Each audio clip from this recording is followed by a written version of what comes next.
Queridos, hoje a gente teve um probleminha com o YouTube. E a gente não vai ter a transmissão ao vivo pelo YouTube. Queridos, nós estamos no ano de 2022. Como eu disse na semana passada, o Senhor deu a nós, pastores da denominação, por meio de oração, de busca, dedicação de um tema para esse ano. O tema do ano, crescendo na medida certa. Crescendo em tudo, na medida certa. Cristo. Mas esse em tudo eu acabei de acrescentar, crescendo na medida certa, Cristo.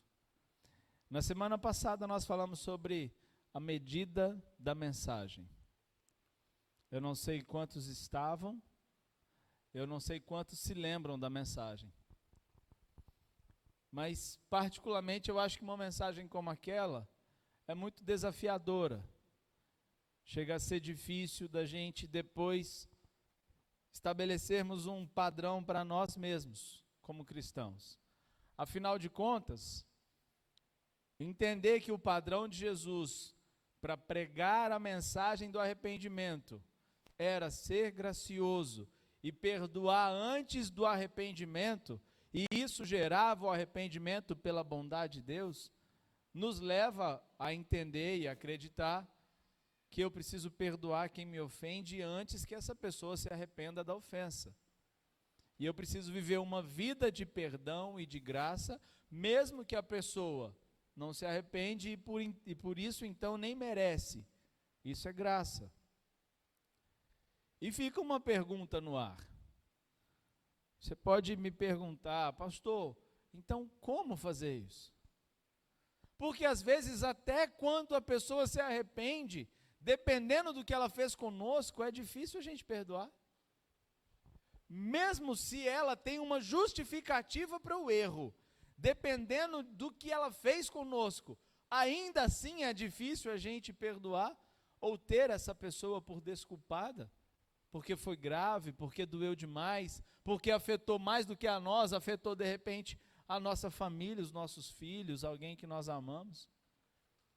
Se é tão difícil, até quando a pessoa se arrepende, o que dirá quando ela não se arrepende? Pastor, como é que a gente faz isso? Só Jesus, pastor. Não adianta a gente buscar esse padrão para as nossas vidas. É melhor a gente cair na real e entender que esse padrão é só para Jesus e ficarmos aqui. É entender que perfeição é só lá no céu, quando Ele vier buscar a gente. Então, vamos descansar o nosso coração da forma que dá para a gente viver. É verdade. Perfeição a gente vai encontrar lá. Porque vai ser tirado de nós toda a imperfeição. A gente não vai conquistar nada. Vai ser tirado de nós a imperfeição. Nós não vamos ficar melhores. Nós estamos num processo de aperfeiçoamento, mas quando Ele vier nos buscar, Ele tira o que é imperfeito. Ele vai tirar o pecado. Acabou. Tirando o pecado, Ele tira a dor, tira a lágrima, tira a morte. Sobra o que é perfeito. Foi Ele, é uma obra dEle. Ou seja, de uma forma muito audaciosa, é possível Ele fazer isso hoje. Se é uma obra dEle, Ele pode fazer. Ele pode tirar de você. É uma obra dEle, não cabe a nós. Não somos nós que vamos viver sem pecado. Mas Ele pode tirar de nós o gosto pelo pecado. Sim ou não? Quem aqui já teve uma experiência de viver lutando contra algo e venceu esse algo pela ação de Deus na sua vida, pela ação do Espírito Santo? Todos nós. Um viciado em álcool, em drogas, em entorpecentes, jogos, ele só vence pela ação de Deus. Ele é liberto pelo Espírito. Nós temos o Espírito, sim ou não?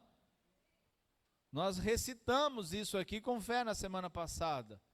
O Espírito do Senhor está sobre nós, pelo que nos ungiu, para pregoar boas novas, não foi assim? Então nós temos o Espírito. Devemos então acreditar numa obra completa. Ele está disponível para fazer uma obra completa. Você crê nisso? Sim ou não? Tem certeza que você crê? Que Ele pode fazer uma obra completa?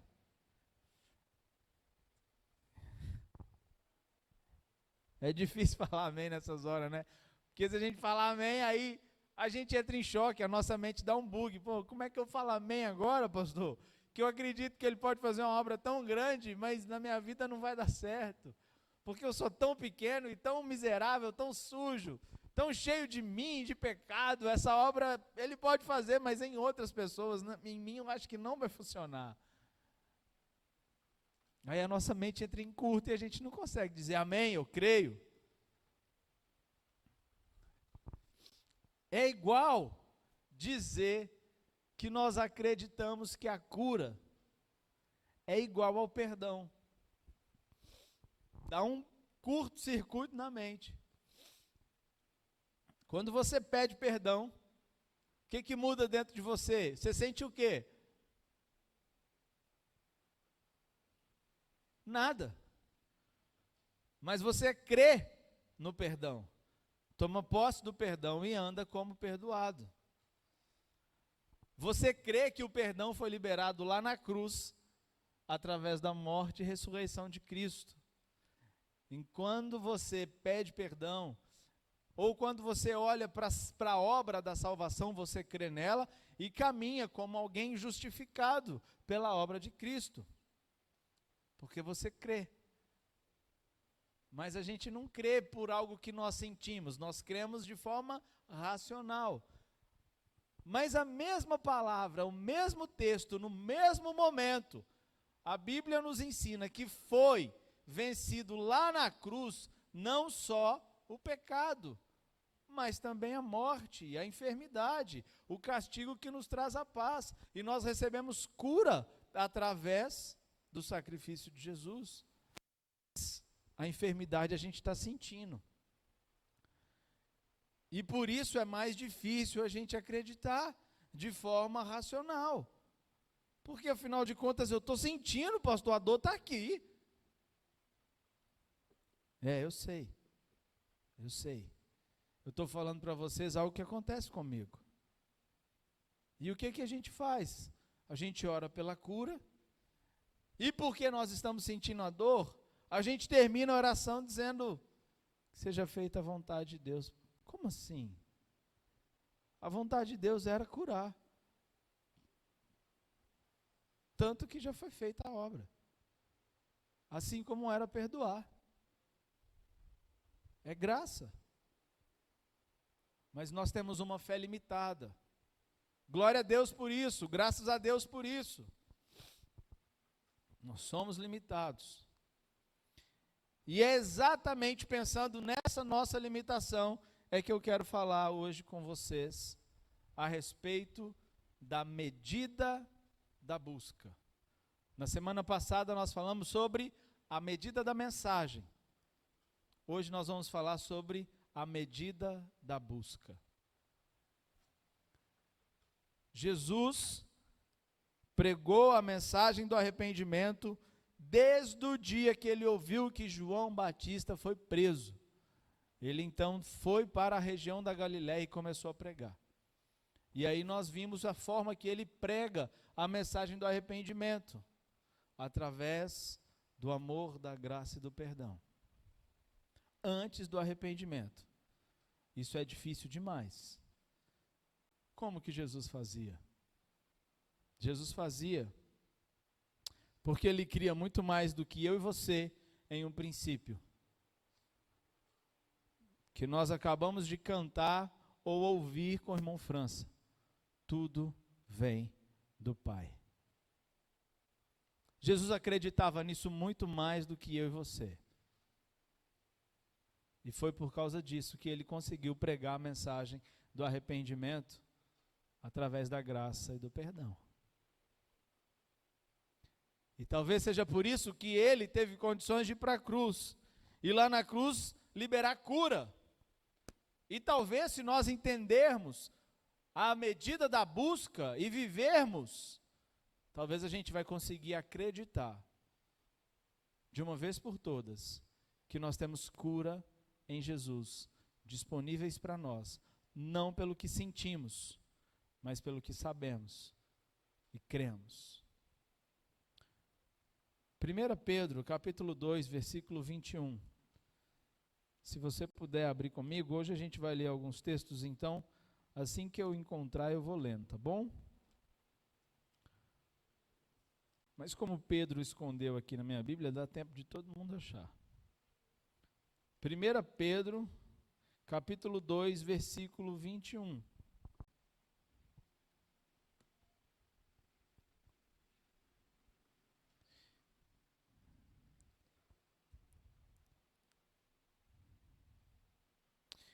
Eu vou ler a partir do 18, tá bem? Escravos, sujeitem-se aos seus senhores com todo respeito, não apenas aos bons e amáveis, mas também aos maus, porque é louvável que por motivo de sua consciência para com Deus, alguém suporte aflições sofrendo injustamente. Pois que vantagem há em suportar açoites recebidos por terem cometido mal? Mas se vocês suportam o sofrimento por terem feito bem, isto é louvável diante de Deus. Para isto vocês foram chamados. Pois também Cristo sofreu no lugar de vocês, deixando-lhes exemplo para que sigam seus passos. Em seus passos, o que faria Jesus? Quem conhece esse livro? É um livro muito bom, eu indico para que você leia. Esse livro é quase que um romance, ou seja, uma história, mas que traz a reflexão a todo momento de que o que Jesus faria naquela situação. E aí um pastor propõe para a comunidade que eles passem a fazer essa pergunta em todas as decisões, e aí conta a história e muita coisa. Aqui nós não devemos pensar o que Jesus faria nos nossos passos. Mas Pedro está dizendo aqui, foi para isso que você foi chamado, para seguir os passos de Jesus. Está disposto a seguir os passos de Jesus? Foi para isso que você foi chamado. Isso faz parte da sua identidade, está no seu DNA cristão. Você foi chamado para seguir os passos de Jesus. Amém?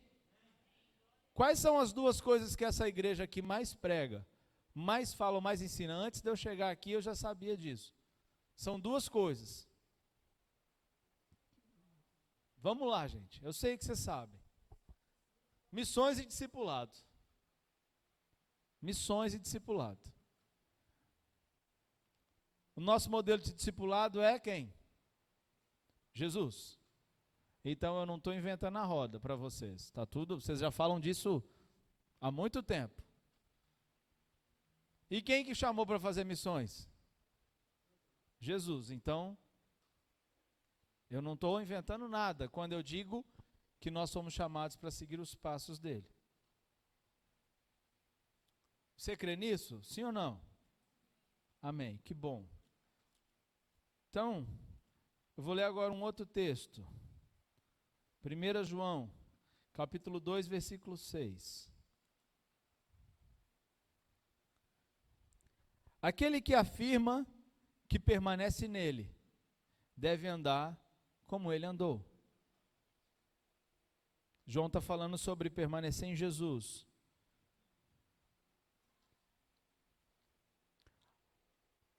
Você permanece nele, sim ou não? Vai, gente. Acabou as respostas? Ficou tão vazio?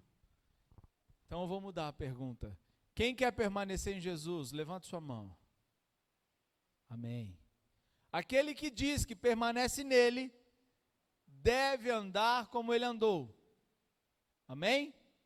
É por isso que nós temos que crescer à medida da estatura de Cristo. É por isso que nós temos que crescer à medida da estatura de Cristo. Vamos ler esse texto, não está na minha mensagem, mas eu acho importante. Efésios capítulo 4.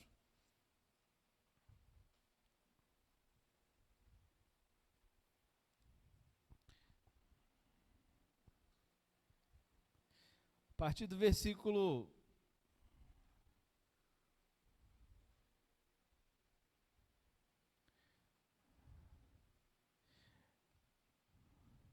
vou ler o capítulo 11, versículo, desculpa.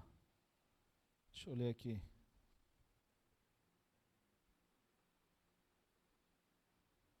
Depois a gente pula.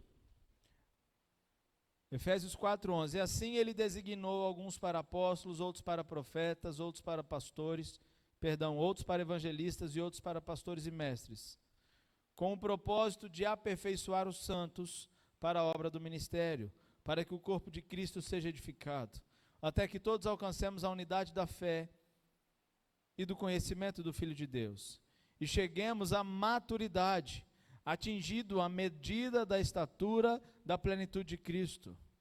O objetivo é que não sejamos mais como crianças levados de um lado ao outro pelas ondas teológicas, nem jogados para cá e para lá por todo o vento de doutrina e pela malícia de homens que induzem ao erro. Longe disso, seguindo a verdade em amor, cresçamos em tudo naquele que é a cabeça, Cristo. Dele, todo o corpo ajustado e unido pelo auxílio de juntas e medulas cresce e edifica-se a si mesmo em amor, na medida em que cada parte realiza a sua função. Está vendo como isso aqui não é uma obra que para acontecer lá no céu? Nós vamos ficar buscando a medida da estatura de Cristo. Nós temos isso como um propósito. Antes do versículo 11, Paulo fala que Jesus foi lá nas regiões mais baixas para vencer a morte e o inferno. Ele fala assim, o que é dizer se ele desceu, quem desceu e também aquele que subiu? E ele subiu para encher nele todas as coisas. E ele designou alguns para apóstolos, e ele fala sobre os dons ministeriais. E aí ele fala sobre o propósito dos dons ministeriais. E é exatamente isso, com o propósito de aperfeiçoar os santos. E ele vai destrinchando, vai explicando o que é esse aperfeiçoamento dos santos. Eu e você somos chamados para seguir os passos de Jesus. Amém? O que você faz depois de participar de um evento? Qualquer evento que vier à sua mente, ok? Qualquer evento. Um evento que foi muito abençoado. Um evento que foi uma bênção. Pode ser uma cruzada evangelística, pode ser uma conferência missionária, pode ser uma ação no sertão, retiro. O que geralmente nós fazemos quando nós acabamos de participar de algo que foi muito abençoado? Oi, Júlia? Falar disso. Falar disso. Exatamente. Muitos de nós fazemos isso. Falamos disso. Outros vão celebrar o que aconteceu. Digamos que você é aquele que estava à frente desse evento. Você estava dedicando, passou dias, meses, pensando, fazendo, ligando, organizando. E aí o evento que você fez, humanamente falando, foi um sucesso, porque foi uma bênção. Pessoas foram edificadas, salvas, convertidas. E agora você está com a sua equipe, que trabalhou incessantemente. O que você faz? Geralmente você vai celebrar com a equipe. Vai jantar com a equipe, agradecer, levantar os pontos fortes, como foi tudo. Honrá-los como equipe, isso é de Deus. Geralmente é isso que nós fazemos. Veja que nós não fazemos nada de mal ou de errado. Nós acabamos de pensar e programar um evento para a glória de Deus, foi tudo bênção, Deus foi glorificado, pessoas foram salvas e alcançadas, e depois desse evento, então, nós vamos descansar, celebrar, falar deste evento, depende de qual função você estava. Se você foi um alcançado, você sai de lá jubilante e querendo falar para todo mundo. Se você estava na cozinha incessantemente trabalhando, quando terminar, talvez você queira descansar um pouquinho. O que Jesus fazia quando ele participava de um evento assim? Ele ia orar.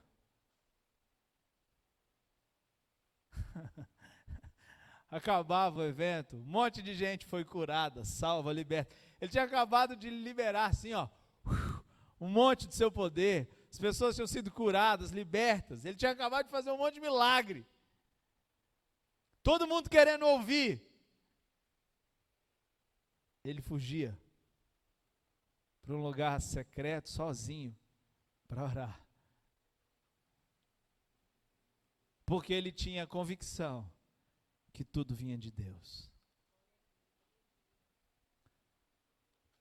A medida da busca de Jesus muda tudo na vida de Jesus. E se nós buscarmos a Deus na medida que Jesus o buscava, tudo vai mudar na nossa vida. Eu não tenho dúvida. Não tenho dúvida disso.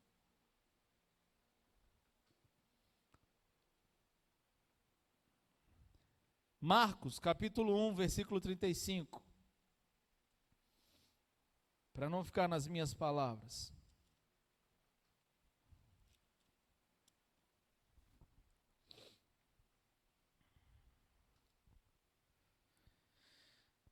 De madrugada, quando estava escuro, Jesus levantou-se e saiu da casa e foi para um lugar deserto, onde ficou orando.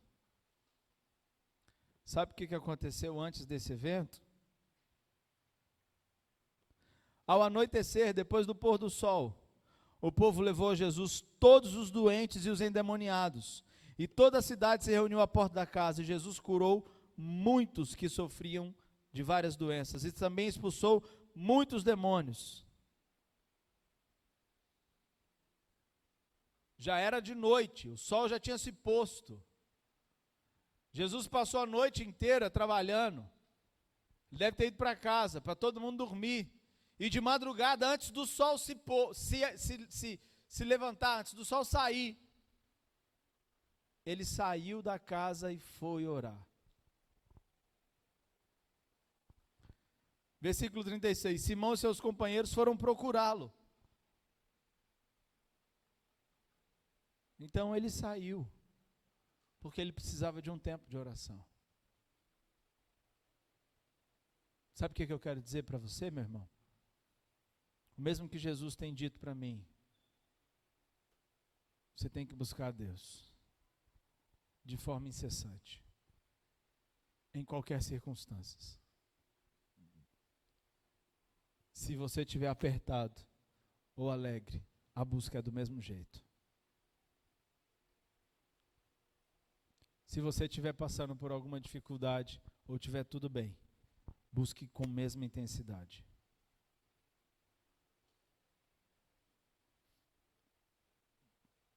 Para por aí. Lucas capítulo 6, versículo 12. Muitos já sabemos disso. Jesus tinha uma missão de escolher 12.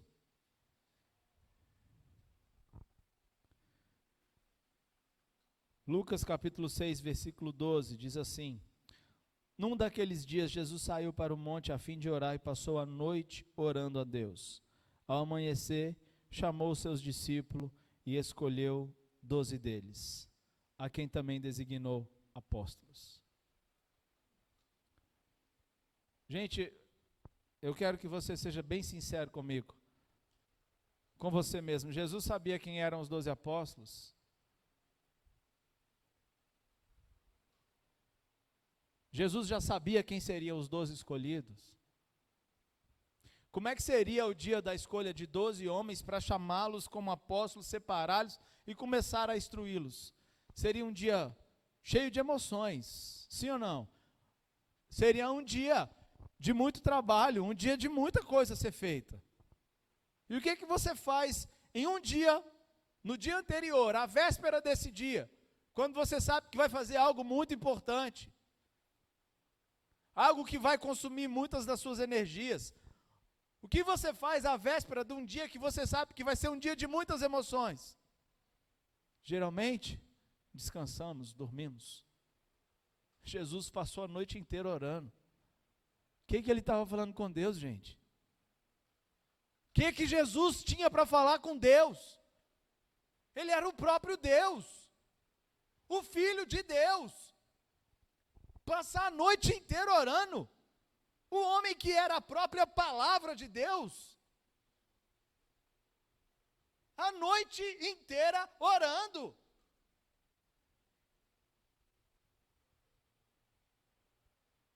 Esses são os passos de Jesus.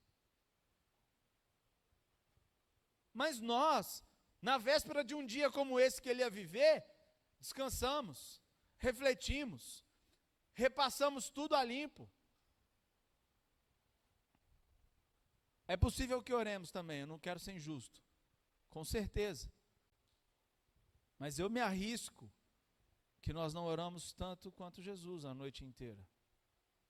Dificilmente passaríamos toda a madrugada em oração. Dificilmente. Mas esse é o padrão de Jesus. Porque ele sabia que tudo vinha do Pai. Quem se lembra de Jesus dizendo assim: eu só faço aquilo que vejo o meu Pai fazendo? Ou quando ele disse assim: o que eu digo, não digo de mim mesmo, eu digo aquilo que eu ouvi do meu Pai.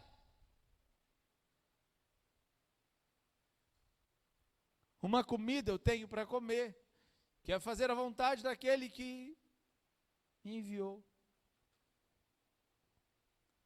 O padrão de Jesus era esse, porque ele sabia que tudo vinha de Deus.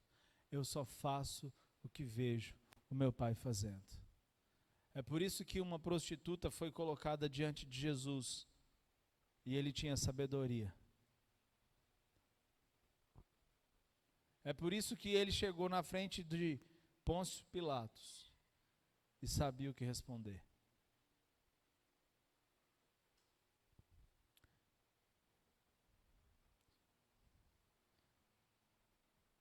Versículo 22, perdão, capítulo 22 de Lucas. Lucas 22, 39.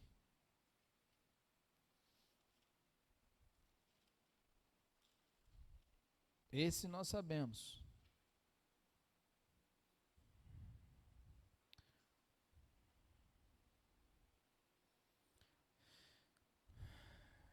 Como de costume, Jesus foi para o Monte das Oliveiras. Vou repetir. Como de costume, Jesus foi para o Monte das Oliveiras e os seus discípulos o seguiram. Chegando ao lugar, ele lhes disse: orem, para que vocês não caiam em tentação. Ele se afastou deles a uma pequena distância, ajoelhou-se e começou a orar, dizendo: Pai, se queres, afasta de mim esse cálice. Contudo, seja feita a tua vontade. Jesus viveu a sua humanidade. Nos momentos de aflições, Jesus ia orar. Em Mateus, a gente lendo esse mesmo texto, nós vemos que Jesus fala para os discípulos, se afasta para orar, volta, eles estão dormindo. Jesus os acorda e fala: pô, vocês não conseguiram orar nem uma hora.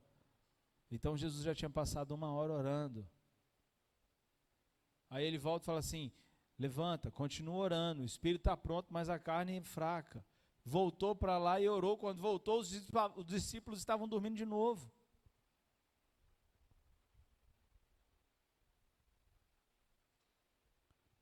antes de uma aflição ou durante um momento de aflição. O que a gente faz durante a aflição, gente? Primeira coisa que a gente faz é colocar no status do WhatsApp. Olha que coisa mais... Que tristeza. Postar que está...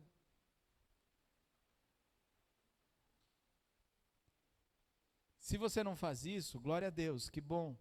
Mas talvez você, a primeira coisa que faça é postar no grupo da igreja para os irmãos orarem por você. Também não é errado. Mas antes, Jesus falou, eu vou orar, porque sou eu que tenho que ir. Ele pediu ajuda em oração. Mas ele foi orar. Às vezes nós sabemos de uma notícia, algo afligidor, nem sei se existe essa palavra. Depois algum pode me ajudar, se estiver errado vocês corrigem. Afligível? Eu não sei falar isso não, Daniel. Aflitivo? Uau, tá vendo aí, França? Aflitivo, você fica sabendo de algo assim, mas está na hora de ir para o trabalho, está na hora de fazer alguma coisa, você posta a mensagem, espera que todo mundo vai orar por você enquanto você vai fazer suas coisas. Gente, mas a aflição é sua. Nós devíamos dar um jeito de falar, cara, eu preciso de ficar com Deus.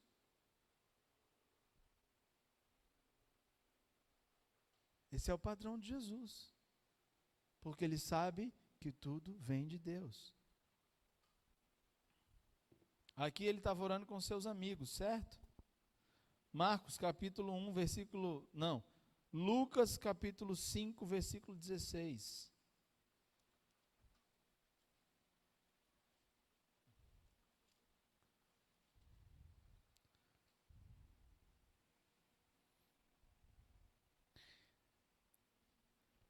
Vou ler o 15 também, 5:15. Todavia as notícias a respeito dele se espalhavam ainda mais, de forma que muitos vinham para ouvi-lo, para serem curados de suas doenças. Mas Jesus retirava-se para lugares solitários. Ele também orava sozinho, e muito. Gente, a oração é tão importante que os discípulos perceberam que Jesus orava muito. Imagina a cabeça dos discípulos. Presta atenção, gente. Você está andando com alguém que diz que é filho de Deus. Você está certo? Você está dizendo? Vou acreditar. Aí você percebe que essa pessoa que é acima da média, fica o tempo inteiro orando. Mas peraí, você já é o próprio Deus? E aí eles perguntam, Jesus, como é que ora? Ensina a gente a orar. Porque eles perceberam que eles não sabiam o que fazer. E Jesus ensina. E todo mundo sabe o Pai Nosso. Mas a ideia não é repetir o Pai Nosso. A ideia é a gente pegar a essência da oração do Pai Nosso.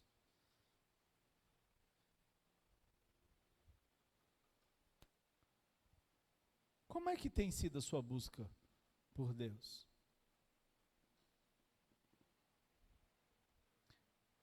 Você vai conseguir pregar a mensagem do arrependimento à medida que a sua busca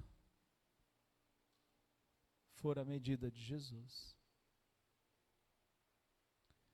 Nós vamos falar sobre Jesus o ano inteiro. Sobre essa estatura de varão perfeito. Porque isso é alcançável, gente. Existem homens e mulheres que vivem vidas com uma devoção, com uma entrega, uma vida de renúncia e por isso uma vida de resposta tão grande. A filha do Billy Graham falou numa entrevista, Se eu acreditasse que era possível o homem nunca pecar, eu diria que meu pai nunca pecou. Ela não disse o meu pai pecava porque eu vi ele pecar. Ela disse, eu sei que o meu pai pecava porque todo homem é pecador, mas eu nunca vi ele pecando.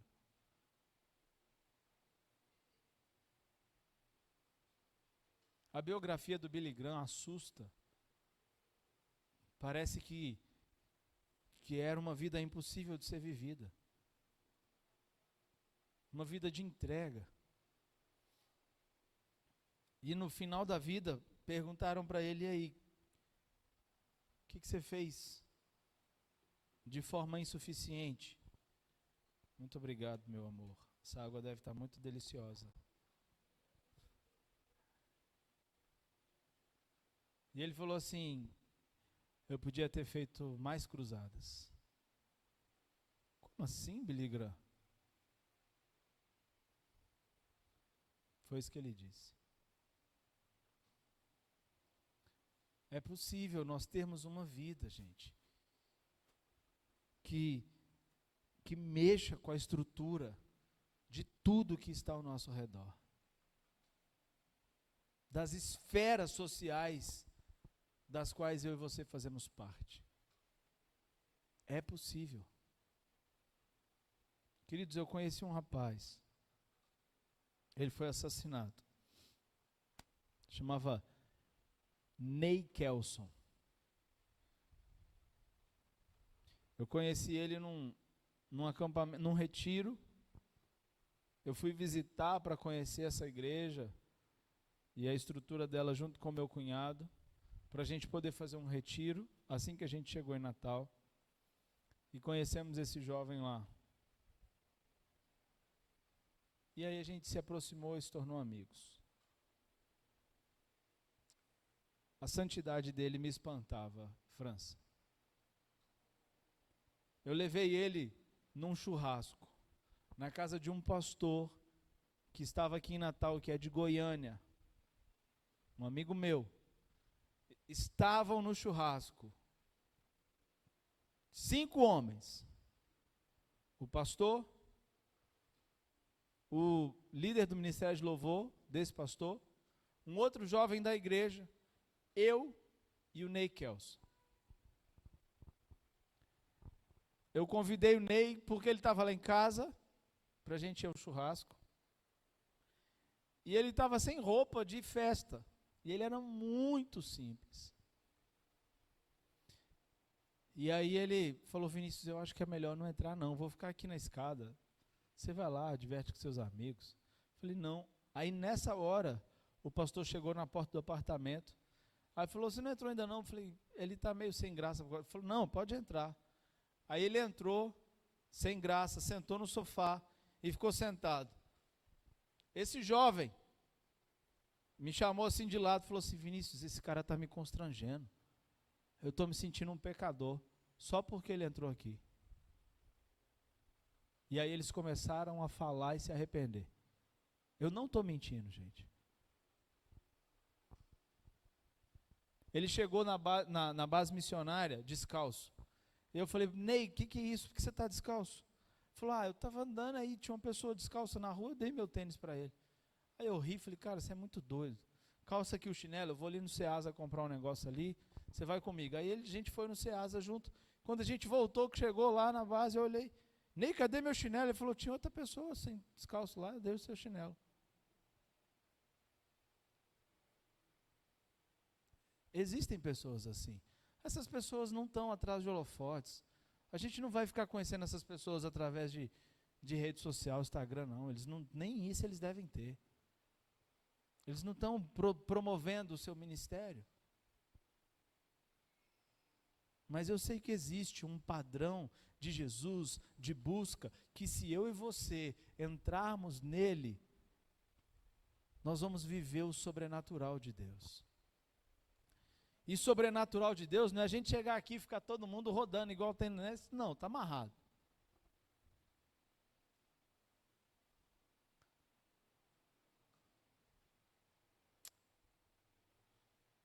Eu gostaria muito, muito, que a gente conseguisse elevar o nosso padrão de busca de Deus. Repita comigo assim, por favor, se você puder, querido. Tudo vem de Deus.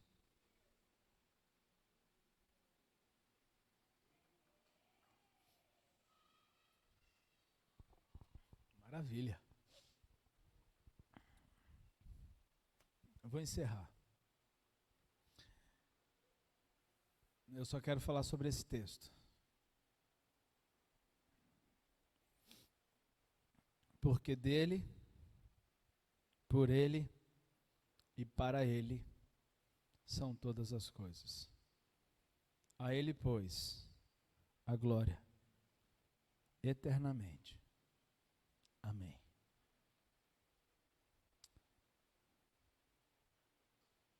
Você pode recitar comigo esse texto, citar esse texto, mas vamos falar ele bem devagar para você, pausadamente, para você refletir em cada parte. Porque dele,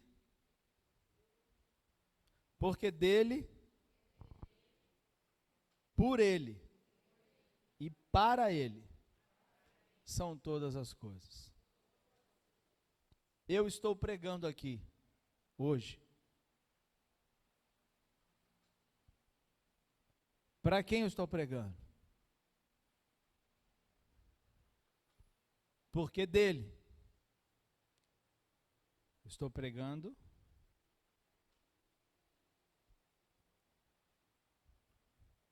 Desculpa, não. De quem eu sou? Eu sou dele. Então ele me deu uma mensagem para trazer. E aqui eu estou pregando. E como eu estou pregando? Por meio dele. Eu sou dele. A mensagem vem dele. Ele coloca a mensagem em mim. E para eu poder passar a mensagem é por causa dele. E para quem que é isso? Para ele. Porque dele, por ele e para ele. Era quase que dizer assim, gente, eu não vim pregar para vocês, eu estou pregando para Deus. Vocês estão aqui porque vocês são de Deus. Vocês vieram para cá por meio de Deus e estão aqui para Deus, não é para me ouvir. E os seus bens são todos de Deus. E devem ser tudo para Deus. E por quem você tem? Por meio dele. Todas as coisas vêm de Deus. A cura, o perdão, a justificação, a justiça, o amor, a graça, a vida, a alegria, a força, a inspiração, a palavra, a revelação, o Espírito Santo, a comunhão, a igreja, tudo vem dele. O que você precisa está nele. A quem você deve ir? A ele. Por quanto tempo? A todo momento.